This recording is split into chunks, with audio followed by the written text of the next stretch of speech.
Pozdrav ljudi, evo u današnjem tutorialu ću vam pokazati jedan zanimljiv program za uređivanje slika bez da skidate program. Sve što je potrebno jeste da kliknete na link u opisu ili deskripciji. Kad kliknete otvorit će vam se ovaj program, to jest ovaj sajt, i onda kliknete Get Started, malo pričekate,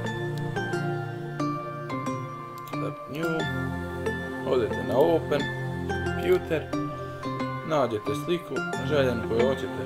Evo mi ćemo uzeti ćemo ovu.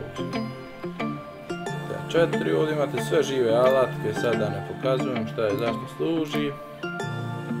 Imate tekst, možete dodati okvire, svašta nešto.